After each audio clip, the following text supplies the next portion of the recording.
ಮದುವೆ ವಿಚಾರವಾಗಿ ತುಂಬ ವಿಚಾರಗಳು ಓಡಾಡ್ತಿದೆ. ಸೊ ಅದಕ್ಕೆ ಏನಾದ್ರು ಸ್ಪಷ್ಟನೆ ಕೊಡ್ತೀರಾ ಏನು ಅಂತ?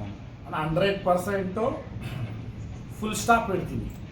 ಯಾಕಂದರೆ ಇಷ್ಟು ದಿನ ಪ್ರಶ್ನೆಗಳೇ ಇತ್ತು. ಆಮೇಲೆ ಪ್ರಶ್ನೆಗಳಲ್ಲಿ ಅನ್ವಾಂಟೆಡ್ ಪ್ರಶ್ನೆಗಳು ತುಂಬ ಉಟ್ಕೊಂಡಿದ್ವಿ. ನನ್ನ ಮುಂದೆ ಬಂದು ಕೇಳಿದೆ ಇರೋ ಚಾನಲ್ಗಳು ಕೂಡ ಮಾತಾಡೋದು ಅದೊಂದು.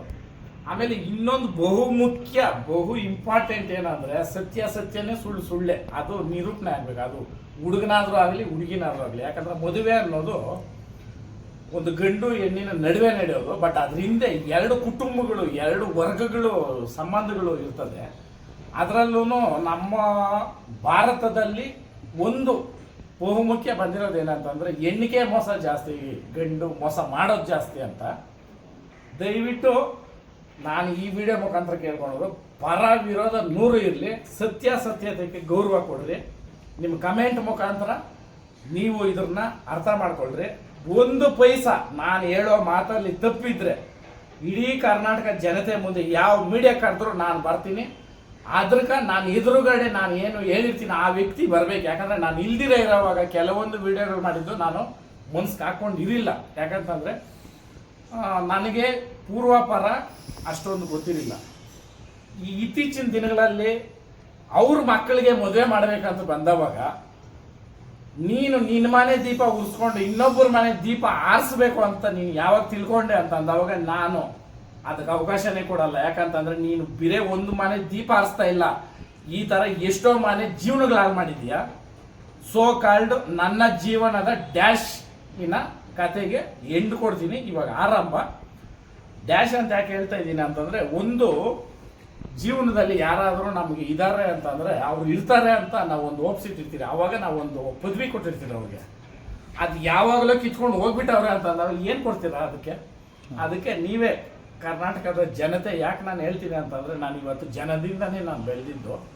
ನನ್ನ ಜೀವನ ಹೇಳ್ಬಿಟ್ರೆ ದೇವರನ್ನೇ ವಾಸ್ತವ. ಯಾರನ್ನಾದ್ರೂ ಕೇಳ್ಕೊಂಬಂದ್ರಿ, ನಮ್ಮ ಅಣ್ತಮ್ಮಂದ್ರ ಸಮೇತವಾಗಿ ನಾವು ಒಟ್ಟು ಕುಟುಂಬದಿಂದ ನಾನು ಹೊರಗಡೆ ಬಂದಾಗ ನನ್ನ ವಯಸ್ಸು 16ನೇ ವಯಸ್ಸಲ್ಲಿ ಇಂಥದ್ದು ಅಂದ್ಬಿಟ್ಟು ನಮ್ಮ ದುಡ್ಡು ಕೊಟ್ಟು ಇದು ಮಾಡಿಲ್ಲ. ಇಷ್ಟು ಸಾಮ್ರಾಜ್ಯ ಕಟ್ಟಿದ್ದೀನಿ ಅಂದರೆ ₹1 ಮೋಸದ ದುಡ್ಡು ಆಗಲಿಲ್ಲ. ಕೆಲವ್ರು ಅಂತಾರೆ ಹಂಗೇನಾದ್ರು ಇನ್ನೇನು ಬೆಳೆದ್ಬಿಟ್ಟು ಅದು ನೈಟ್ ಅಂತ. ಯಾರಾದರೂ ಬಂದು ಕೇಳ್ಕೊಂಬಂದು ವರ್ತೂರಲ್ಲಿ ಹೆಂಗಿವ್ರು ಏನು ಅಂತ. ಯಾಕೆ ಹೇಳ್ತೀನಿ ಅಂತಂದರೆ, ಇದು ಒಂದು ದಿನದ ಬಾಳಲ್ಲ. ಹೆಸರು ಮಾಡೋದು, ಹೆಸರು ಕೇಳಿಸ್ಕೊಳೋದು.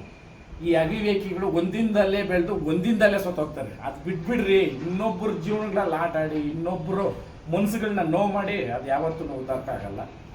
ಇದು ನಾನು ಯಾಕೆ ಇದು ನಿಮ್ಮನ್ನು ಕರೆಸಿ ನಾನು ಮೀಡಿಯಾಗಳ ಮುಂದೆ ಹೇಳ್ತಾ ಇದ್ದೀನಿ. ದೊಡ್ಡ ಮೀಡಿಯಾ ಇದು ಏನಂತೀರ, ಪಬ್ಲಿಕ್ ಮೀಡಿಯಾಗಳಿಗೆ ಹೋಗ್ಬೋದು. ಅಲ್ಲಿ ಖರ್ಚು ವೆಚ್ಚಗಳು ಇರ್ತವೆ. ಆಮೇಲೆ ಅಲ್ಲಿ ಹೋಗಿ ಅವರು ಇದರಲ್ಲೇ ಕೂತ್ಕೊಬೇಕು. ನಾನು ನನ್ನ ಮನಸ್ಸಾಕ್ಷಿಕ ನಾನು ಬದುಕಿರೋದು ನಿಜ ಆಗಿರೋ ಕಾರಣ ಒಂದೇ ಒಂದು ಫೋನಲ್ಲಿ ಮಾಡೋ ವಿಡಿಯೋ ಕೂಡ ಅದು ನಿಜ ಇದ್ರೆ ಆಗ್ತದೆ. ಒಂದು ಎಕ್ಸಾಂಪಲ್ ಕೊಟ್ಬಿಡ್ತೀನಿ ನಿಮಗೆ. ಕೊಡ್ಬೋದೋ ಇಲ್ಲೋ ಗೊತ್ತಿಲ್ಲ, ಬಟ್ ನನ್ನನ್ನು ಅನ್ವಾಂಟೆಡ್ ಆಗಿ ತಗೊಂಡಿರೋದು ಕೊಡ್ತೀನಿ. ಇವರು ಎಲ್ಲೆಲ್ಲಿ ಸಿಗ್ತಾವೋ ಈ ವಿಡಿಯೋಗಳು ಅಂತ ಒಂದು ವಿಡಿಯೋ ಮನೋರು ಮಾಡ್ತಾರೆ. ಒಂದು ಕಲಾವಿದ ಅನ್ನೋದು ಹೆಂಗೆ ಅಂತಂದರೆ, ಕಲೆಗೆ ಬೆಲೆ ಕೊಟ್ಟವನು ಕಲಾವಿದ. ಮನಸ್ಥಿತಿನ ತಗೊಂಡು ಬಂದು ಕಲಾವಿದನಾಗಿ ಮಾಡಕ್ಕೆ ಬರ್ತಾನಲ್ಲ, ಅವನು ಯಾವತ್ತೂ ಅವನ ಮನಸ್ಥಿತಿ ಕರೆಕ್ಟಾಗಿ ಸ್ಥಿರವಾಗಿರಲ್ಲ. ಉದಾಹರಣೆ ಅವನೇನೆ. ಯಾಕೆ ಮಾತು ಹೇಳ್ತೀನಿ ಅಂತಂದರೆ, ನಾನು ಎಷ್ಟೋ ಹೇಳಿರೋ ಮಾತಲ್ಲಿ ಇವತ್ತೂ ಮಾತಾಡ್ತಾರೆ. ಕೆಚ್ಚಾಗಿ ಹೇಳಿದ್ದೀನಿ ಹೆಂಗೆ ಬದುಕಬೇಕು ಮನುಷ್ಯನ ಅನ್ನೋದು. ಅಂಥದ್ದು ಹೇಳಿಲ್ಲ ನೀನು. ಒಂದು ದುಃಖದಲ್ಲಿ ಒಂದು ಮನುಷ್ಯನ ಹೇಳೋದು ನಿನಗೆ ಅಷ್ಟು ಜೋಕ್ ಆಗಿದ್ದಕ್ಕೆ ನಿನ್ನ ಜೀವನ ಏನಪ್ಪ ಆಯಿತು? ಮಿಸ್ಟರ್ ಆ್ಯಂಡ್ ಮಿಸಸ್ ಏನೋ ಗೊತ್ತಿಲ್ಲ, ಅಲ್ಲಿ ನಟನೆ ಮಾಡಿರ್ತಕ್ಕಂಥ ಹೀರೋಯಿನ್ಗೂ ಕೇಳ್ತೀನಿ, ನಿಮಗೂ ನೈತಿಕತೆ ಅನ್ನೋದು ಇರ್ತೈತಲ್ಲ. ಒಬ್ರು ಯಾರೋ ನಮ್ಮ ಪಕ್ಕದಲ್ಲಿ ಅವಿವೇಕಿ ಇದ್ದಾನೆ ಅಂತಂದ್ರೆ ಅಟ್ಲೀಸ್ಟ್ ಅವಿವೇಕಿಯಿಂದ ದೂರನಾದ್ರೂ ಹೋಗ್ಬೇಕಿಲ್ಲ, ಅದನ್ನು ನಿಲ್ಲಿಸ್ಬೇಕು. ಇದಿರ್ಬೇಕು ಮನುಷ್ಯನ್ಕ. ಯಾಕೆಂದ್ರೆ ಮೀಡಿಯಾ ಮುಂದೆ ಇದ್ದೀರಿ ನಾವು, ಬೇರೆ ಹತ್ರ ಇಲ್ಲ. ಆ ಕಾರಣಕ್ಕೆ ಇನ್ನೂ ಐತೆ ಎಕ್ಸಾಂಪಲ್ಗಳು ಕೊಡ್ಬೇಕಂದ್ರೆ, ಇದು ಸಡನ್ ಆಗಿ ನಡೆದಿದ್ದಕ್ಕೆ ಹೇಳ್ತೀನಿ. ನಾನು ಅದು ವಿಡಿಯೋ ನನಗೆ 1 ವಾರ ಆಗೈತಿ ಇದು ಬಂದು, ನನಗೆ ಗೊತ್ತಿಲ್ಲ. ಒಬ್ಬರು ನೈಟ್ ಕಳಿಸ್ತಾರೆ, ನಿಂತರ ಇಮಿಟೇಟ್ ಮಾಡೋರು ನೋಡೋ. ನಂತರ ಇಮಿಟೇಟ್ ಅಂತ ನಾನು ಮಾತಾಡಿರೋದು ಈ ಥರ ಎಲ್ಲ ಮಾಡಿರ್ತಾರೆ. ನನಗಿದು ಬಂದಿದ ತಕ್ಷಣವೇ ಅನಿಸ್ತು, ಇದು ಒಂಥರ ಒಬ್ಬರನ್ನ ಏನಂತೀರ ಕೆಳಗೆ ಹಾಕೋದು, ಒಂಥರ ಚೇರ್ಸೋ ಥರ ಇತ್ತು. ಅಯ್ಯೋ ಭಗವಂತ, ನಾನು ಒಂದು ಮನಸ್ಸಿಂದ ದುಃಖವಾಗಿ ಹೇಳಿದ್ದು ಈ ಥರ ಎಲ್ಲ ನಡೀತೈತಾ? ನೋಡ್ಕೋ ಸ್ವಾಮಿ, ಇಷ್ಟೇ ದೇವರನ್ನೇ ಹೇಳಿದ್ದು ನಾನು. ಏನು ಬಂತು? ಇದೇ ಮೀಡಿಯಾಗಳ ಮುಂದೆ ನೀನು ಫಸ್ಟ್ ಮಾತಾಡ್ದಾಗ ಬಂದು ಮಾತಾಡೋ, ನೀನು ಬಂದು ನಾನೇ ಹಾಕ್ತೀನಿ. ಇಲ್ಲ ಇದೇ ಮೀಡಿಯಾದವ್ರು ನೀನು ಫಸ್ಟ್ ಕೊಟ್ಟಾಗ ಮರ್ಯಾದೆ ಕೊಟ್ಟರೆ ಇವ್ರಿಗೂ ನೀನು ನೈತಿಕತೆ ಇಲ್ಲ ಅಂತ ನಾನು ಹೇಳ್ತೀನಿ ಈ ಮೀಡಿಯಾದವ್ರಿಗೆ ಅಲ್ವಾ. ಯಾವತ್ತೇ ಆಗಲಿ ಆಡೋ ಮಾತು ನಡ್ಕೊಳೋ ನಡವಳಿಕೆ ಎರಡು ಹೊಂದಿರಬೇಕು. ಇದು ಕನೆಕ್ಟ್ ಆಗಿಬಿಟ್ರಲ್ಲ ಕಲ್ ಮೇಲೆ ಹೋಗಿ ನಿಂತ್ಕೊಂಡು ಭಗವಂತನ ಮೇಲೆ ನೀರು ಬರಬೇಕಲ್ಲಿ. ಇದೈತಲ್ಲ ಇದು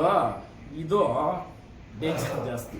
ಯಾಕಂತಂದರೆ ಇದು ಯಾವ ಕನೆಕ್ಷನ್ ಇರಲ್ಲ. ಇದು ಹೆಂಗೆ ಬೇಕೋ ಹಂಗೆ ಆಡಿಸ್ತಾ ಇರ್ತದೆ. ಅವಾಗ ಅದು ಕೆಲಸ ಮಾಡಬೇಡ್ರಿ. ಆಮೇಲೆ ಇದು ಹೇಳೋ ಅವಶ್ಯಕತೆನೂ ಇರಲಿಲ್ಲ. ಒಂದು ಎಕ್ಸಾಂಪಲ್ ಸೆಟ್ ಮಾಡಬೇಕಂತ ನಾನು ಹೇಳಿದ್ದು.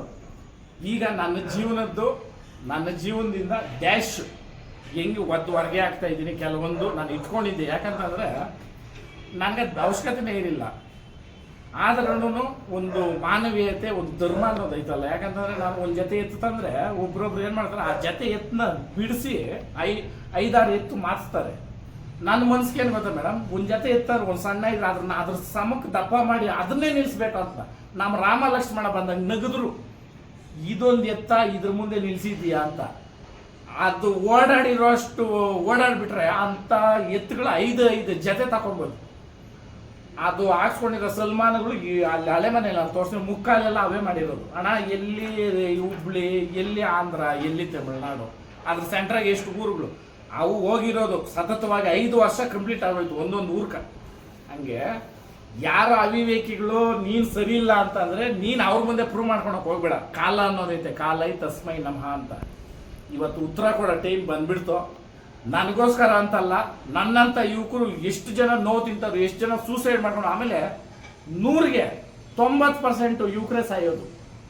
ಯಾಕೆಂದರೆ ಜವಾಬ್ದಾರಿ ಇರ್ತೈತೆ, ಮಾನ ಮರ್ಯಾದೆಗೆ ಅಂಜೋದು. ಆ ಕಾರಣಕ್ಕೆ ದಯವಿಟ್ಟು ಧೃತಿ ಕೆಡಬೇಡ್ರಿ. ಸತ್ಯ ನಮ್ಮ ಕಡೆ ಇದ್ರೆ ತಡವಾಗ್ಬೋದು, ಆದರೆ ಭಗವಂತ ಅದೇನೋ ಅದೊಂದು ಇದು ಬರ್ತೈತೆ ಸೇಯಿಂಗ್, ತಡವಾದ್ರೂ ನಿಮಗೆ ಬೇಕಾದ್ದೇ ಕೊಡ್ತಾನೆ ಭಗವಂತ, ಇನ್ನೂ ಹೆಚ್ಚು ಕೊಡ್ತಾನೆ ಅನ್ನೋ ರೀತಿನಲ್ಲೇ ಇರ್ತದೆ. ಬಟ್ ತಾಳಿದವನು ಬಾಳಿ ಅನ್ನೋದು ನಾವು ನಮ್ಮ ಜೀವನದಲ್ಲಿ ಅಳವಡಿಸ್ಕೊಳೋಣ. ಯಾಕಂತಂದರೆ ಹುಳಿ ಏಟು ತಿಂದಿರೋದು ಶಿಲೆಯಾಗಿ ದೇವರಾಗ್ತದೆ. ಏನು ಇಲ್ದಿರ ಇರೋದು ನೋಡಿ ನಮ್ಮ ಪಾದದ ಕೆಳಗಿರ್ತದೆ. ಪಾದದ ಕೆಳಗಿರ್ತಿರೋ ಇಲ್ಲ ಗುಡಿ ಒಳಗೆ ದೇವರಾಗ್ತಿರೋ ಏಟು ತಿನ್ನೋದ್ರ ಮೇಲೆ ಇರ್ತದೆ. ದಯವಿಟ್ಟು ಏಟು ಹೊಡೆಯೋನು ಯಾವತ್ತೂ ಅವ್ನು ಪೂಜೆ ಮಾಡಲ್ಲ. ಹುಳಿ ಹೊಡೆದವನಿಗಾಗಲಿ ಸುತ್ತಿಗೆನಲ್ಲಿ ಹೊಡೆದವನು ಪೂಜೆ ಮಾಡ್ತಾರ?